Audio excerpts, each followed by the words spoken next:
एक बार बादशाह अकबर का दरबार लगा हुआ था। सभी मंत्रीगण अपनी अपनी राय दे रहे थे और अकबर गंभीरता से सबकी बातें सुन रहे थे।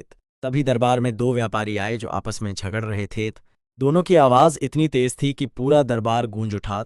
अकबर ने सख्त लहजे में कहा, शांति रखो, बताओ क्या समस्या है। पहला व्यापारी बोला, जहां पनाह, मैंने इस आदमी को सोने की एक थैली उधार दी थी। अब जब मैं अपना सोना वापस मांगता हूं तो ये इनकार कर रहा है। दूसरा व्यापारी बोला, नहीं महाराज, ये झूठ बोल रहा है, मैंने कोई सोना नहीं लिया, ये मुझे झूठा फंसा रहा है। अकबर ने दोनों की बातें सुनी लेकिन किसी भी नतीजे पर नहीं पहुंच सके। उन्होंने बीरबल की ओर देखा और कहा, बीरबल, इस मामले को हल करो और सच्चाई का पता लगाओ। बीरबल मुस्कुराए और बोले, जहांपनाह, इस झगड़े को सुलझाने के लिए हमें थोड़ी चालाकी से काम लेना होगा। फिर उन्होंने पहले व्यापारी से पूछा, क्या तुम्हारे पास कोई गवाह है जो ये साबित कर सके कि तुमने इस व्यक्ति को सोना दिया था।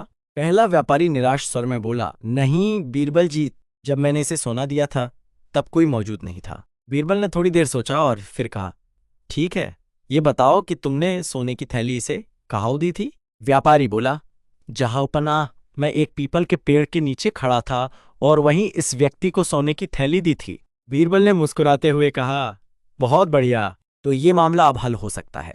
हमें बस उस पीपल के पेड़ से पूछना होगा कि क्या उसने ये लेन देन होते देखा था। सभी दरबारी हंसने लगे। एक मंत्री बोला, बीरबल जी, ये कैसा मजाक है, पेड़ भला कैसे बोल सकता है। बीरबल गंभीरता से बोले, नहीं, ये कोई मजाक नहीं है, हम इस पेड़ से सच्चाई पूछ सकते हैं, लेकिन हमें धैर्य रखना होगा। फिर उन्होंने पहले व्यापारी से कहा, तुम तुरंत उस पीपल के पेड़ के पास जाओ और देखो कि क्या वो हमें कुछ बताने को तैयार है। पहला व्यापारी थोड़ा असमंजस में पड़ गया, लेकिन उसने सोचा कि शायद बीरबल को कोई रहस्य पता हो।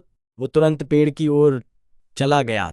अब बीरबल ने दरबार की ओर मुड़कर दूसरे व्यापारी से पूछा, बताओ, जब इसने तुम्हें सोना दिया था तब पेड़ कितना बड़ा था। दूसरा व्यापारी बिना सोचे समझे बोला, पेड़ छोटा ही था लेकिन उसकी छांव अच्छी थी। बीरबल मुस्कुराए और बोले, तो तुमने सोना लिया था। दूसरा व्यापारी चौंक गया और बोला, नहीं, मेरा मतलब, मैंने सोना नहीं लिया। बीरबल ने गंभीर स्वर में कहा, अभी तुमने कहा कि पेड़ छोटा था और छांव अच्छी थी। अगर तुमने सोना नहीं लिया तो तुम्हें यह कैसे पता चला कि पेड़ कैसा दिखता था। अब दूसरा व्यापारी कांपने लगा। वो समझ गया कि उसकी चालाकी पकड़ी जा चुकी है। उसने घबराते हुए कबूल किया, हाँ, मैंने इस व्यापारी का सोना लिया था, मुझे माफ कर दो। अकबर ने ठहाका लगाया और बोले, वाह बीरबल, तुमने फिर से अपनी चतुराई से सच्चाई का पता लगा लिया। फिर उन्होंने सैनिकों को आदेश दिया कि सोना असली मालिक को लौटा दिया जाए और झूठ बोलने वाले व्यापारी को सजा दी जाए। शिक्षा, सच्चाई छुपाई नहीं जा सकती। अगर कोई गलत काम करता है तो उसकी चालाकी एक न एक दिन पकड़ी ही जाती है। बीरबल की बुद्धिमत्ता हमें सिखाती है कि हमें धैर्य और चतुराई से सच का पता लगाना चाहिए।